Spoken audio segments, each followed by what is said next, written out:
Hello guys, back again with another video. So today, the Washington Examiner posted an article about the long-awaited House of Representatives Ways and Means Committee's reform to the American Tax Code as far as it goes to long-term permanent R&D tax credits or incentives.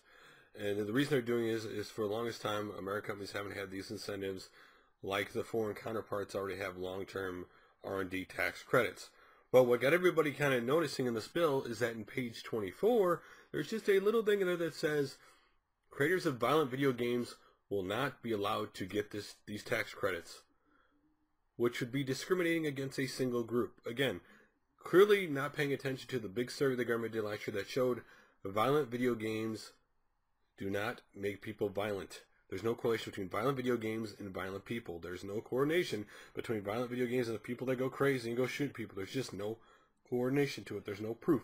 But yet, despite all that, here we go again with we got to go after violent video games because they're violented, because, you know, the usual stuff. They're not going after the actual source of the problem. You know, like, for example, I don't know, finding a better way to find and deal and manage mental illness, or parenting and stuff, like all the stuff that go into this. Not just, this is not the cause of the problem. This will not fix the problem. The person who goes off watching a violent video game could easily be a violent movie. Heck, they could just walk down the street and something sets them off. They are more or less a ticking time bomb. It's not when they'll get set off, it's what sets them off. And nobody knows what that is. But we're going to attack violent video games. And who makes the decision a video game is violent? Is Mario stomping on a Koopa violent? Mario wearing obviously a raccoon suit obviously gets certain, animal rights groups upset. But who makes this decision? What is considered violent? That's the first question. Who's making the decision what's violent? The other problem with doing this is that the Supreme Court ruled last year that video games, whether violent or not, are actually a form of art and receive the first freedom of speech protections as anything else. And removing the R&D tax credit from only violent video game creators would actually essentially be saying that video games aren't a type of art form and violating the freedom of speech. And this is where we get to. If they were to make this bill with just attacking violent video games, that would in a sense be against the freedom of speech. They'd be discriminating against one single group. What's funny about this irony is on the very next page, page 25 of this bill, it says, per bottom, it was funny to me as heck when I read this, was that it says, the summary of this bill states this, that stops the practice of using tax codes to pick winners and losers based on political power rather than economic merit. Doesn't that actually do just the opposite of what they actually did in page 24? They're actually picking a winner and a loser. They're actually using political power instead of just letting the economy decide what's right and what's wrong.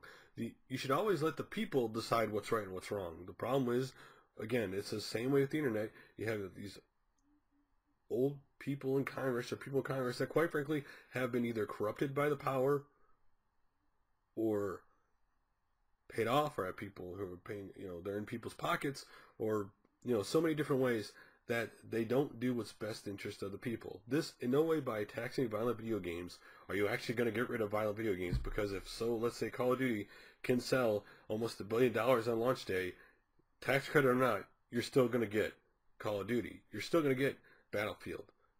And there's still going to be the clones, because there is financial success in that, or people see the chance of financial success. Tax credit or not, is not going to stop violent video games. It's just using your political power to punish them because they're not doing what you want them to do. And how long it is before they change it where they go after all violent media. I mean, they've stated this, especially in the White House just last year, that they would be all right with, basically taxing and going after all violent media, not just violent video games. And in the end, this only punishes the people who enjoy the stuff, who do nothing wrong. The people who do stuff wrong aren't the ones who never get punished. The people who don't do anything wrong are always the ones who get punished. And besides that, what I mean by getting punished is not that they may not be less violent video games, but you may have to pay more because they don't get this tax incentive.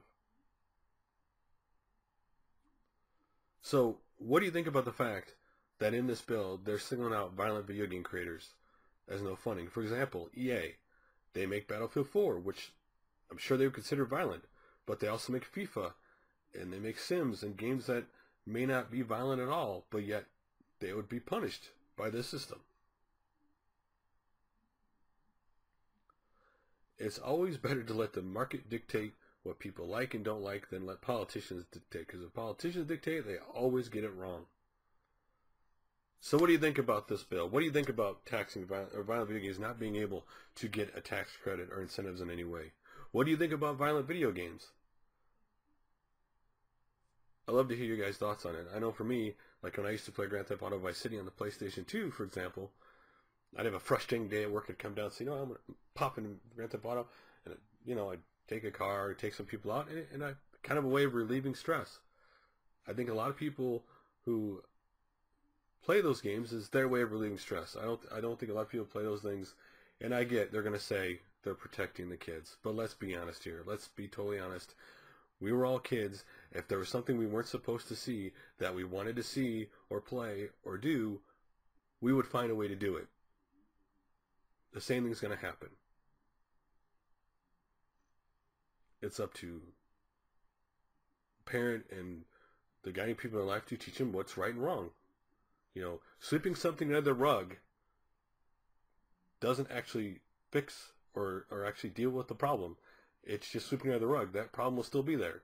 So sweeping the violent videos under the rug for kids or preteens or whatever isn't going to fix the problem. It's still going to be there. This is the thing I make to people who I know have kids like my son. Would I rather my son play video games with me and me teach him the right way and things to do it? Or would I sweep underneath the rug and then later on in life when he gets to that stuff, would I let somebody else do it?